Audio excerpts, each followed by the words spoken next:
ओम सच्चिदानंदेश्वराय नमो नमः।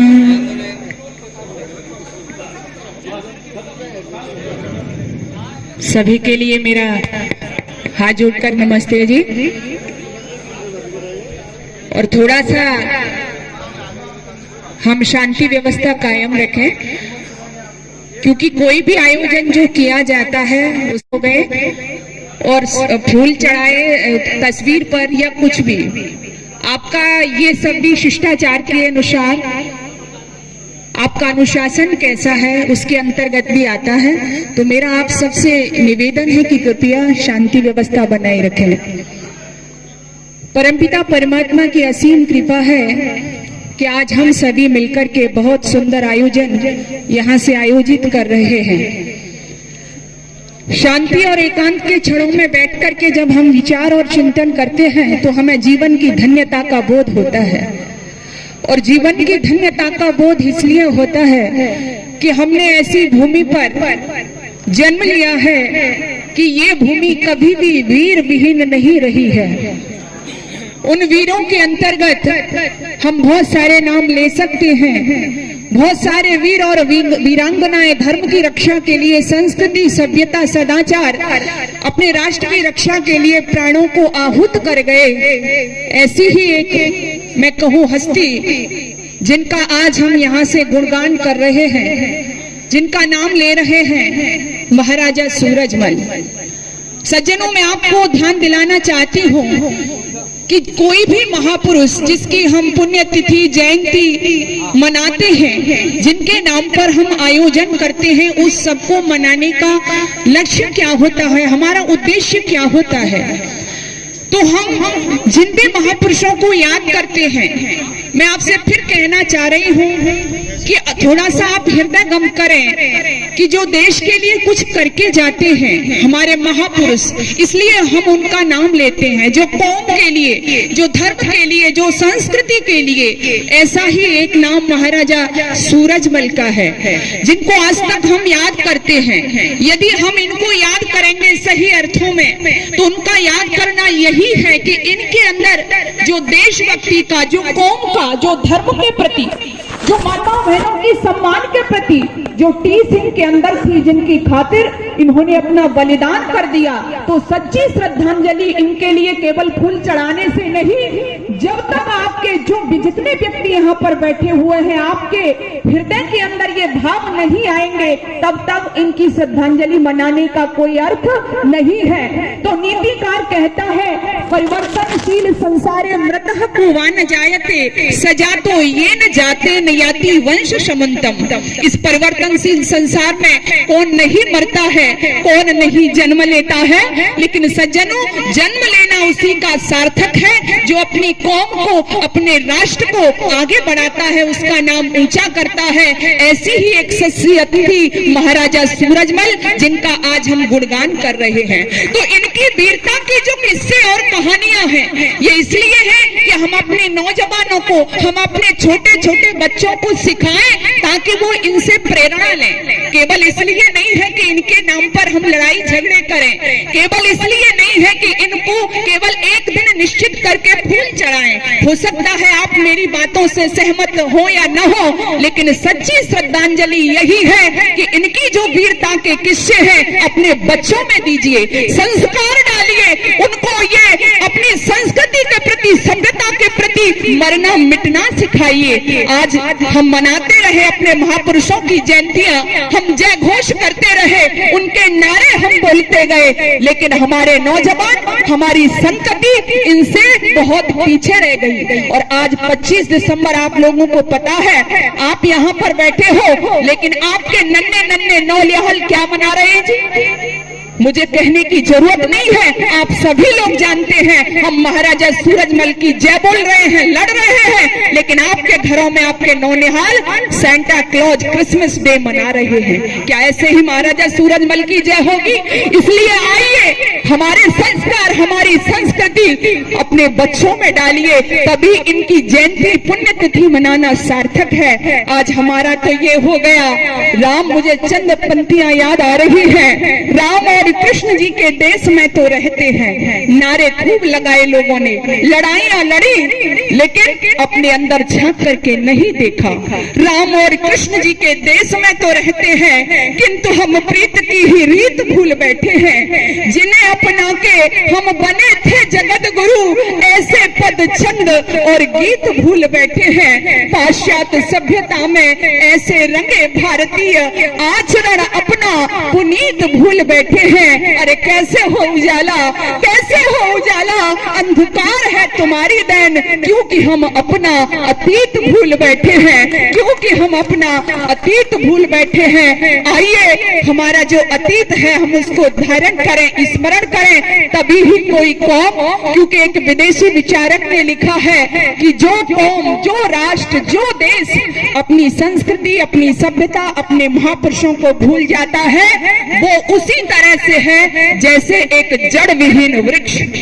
जड़ विहीन वृक्ष आपने देखा होगा, जड़ विहीन वृक्ष, वो अगर आप उसको रख दें तो जड़ से कटा हुआ वो वृक्ष कितने दिनों तक सुरक्षित रहेगा जी? बोलो आप ही बताओ। जड़ के बिना, यानी बिना मूल के कोई वृक्ष कितने दिनों तक ठीक रह सकता है, हरा भरा रह सकता है? 10 दिन, 5 दिन, इससे ज्यादा नहीं। हमारी स्थिति भी वही हो रही है। इसलिए आओ, आज महाराजा सूरजमल की जयंती पर यहाँ पर जब हम आते हैं तो मैं फिर कह रही हूँ कि मेरा ये जोर रहता है कि हम रचनात्मक रूप में कार्य करें।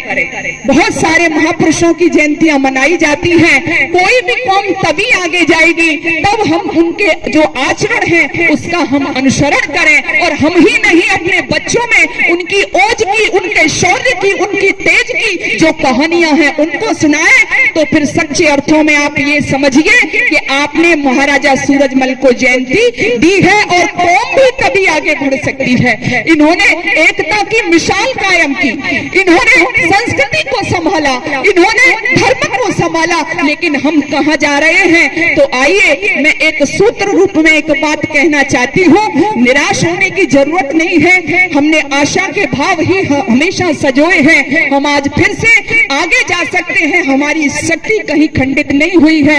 एक बात मुझे याद आ रही है, उसके बाद अपनी वाणी को विराम करूंगी। कहते हैं एक पहलवान जी थे, और पहलवान जी घूमने जाते थे, प्रातः भ्रमण करते थे, एक्सरसाइज करते थे। तो जैसे ही वो घूमने के लिए जाते थे, रास्ते में कुछ वृक्ष उनको मिलते थे। तो जब वृक्ष मिलते थे तो उनसे वो लटकते थे, जूझते थे, तो वृक्ष हिलना शुरू कर देते थे, क्योंकि पहलवान जी थे, बहुत ताकत भी थी शरीर में। लेकिन कुछ समय व्यतीत हुए और उसके बाद में उनका विवाह हो गया। विवाह हो गए, 5 बेटे पैदा हो गए। कुछ दिनों के पश्चात उसी क्रम में वो फिर घूमने के लिए गए, लेकिन जब घूमने के लिए गए तो वही बात फिर याद आई। घूमते घूमते एक वृक्ष खड़ा हुआ था और उस पर वो लटके, लेकिन जैसे ही उस पर लटके तो क्या देखते हैं, वृक्ष कुछ भी हिला नहीं, खुद पहलवान जी उस पर लटके हुए रह गए। जब घर आए वापस बड़ा क्रोध आया, अपनी पत्नी से आकर के कहा कि तूने तो मेरा सब कुछ बर्बाद कर दिया, चौपट कर दिया। पहले जब मैं घूमने जाया करता था तो किसी भी वृक्ष पर लटकता था, वृक्ष हिल जाता था, इतनी ताकत थी मेरे शरीर में, लेकिन आज तो मेरा सब लुट चुका है, बर्बाद हो चुका है। पत्नी मुस्कुराई और कहा कि घबराइए नहीं, तुम्हारे कितने बेटे हैं? 5 पुत्र हैं। 5 पुत्रों को बुलाया और 5 पुत्रों को पहलवान जी के साथ में किया और साथ में करके कहा कि अब जाइए। पहलवान जी 5 पुत्रों को लेकर के जहां पर पहले गए थे, घूमने के लिए जाते थे, जो वृक्ष खड़ा हुआ था वहां पर पहुंच गए, और 5 बेटे और खुद जब उस पेड़ की डाली से लटके तो पेड़ हिला नहीं बल्कि जड़ से ही उखड़ आया। पत्नी ने कहा कि देखा आपने, आपकी ताकत कहीं गई नहीं है, बल्कि आपके 5 पुत्रों में ये बट गई है। ठीक सज्जनों, मैं आपसे भी कहना चाहती हूँ, हमारी भी ताकत कहीं गई नहीं है, बल्कि हमारी जातिवाद, गोत्रवाद, है ना, धर्मवाद, महजबाद में बट गई है। इस सब से ऊपर होकर के हम अपने महापुरुषों से प्रेरणा लें और आगे बढ़े। तो निश्चित ही मुझे चंद लाइनों के साथ वाणी विराम कहूंगी। आप सबने एक उदाहरण देखा होगा,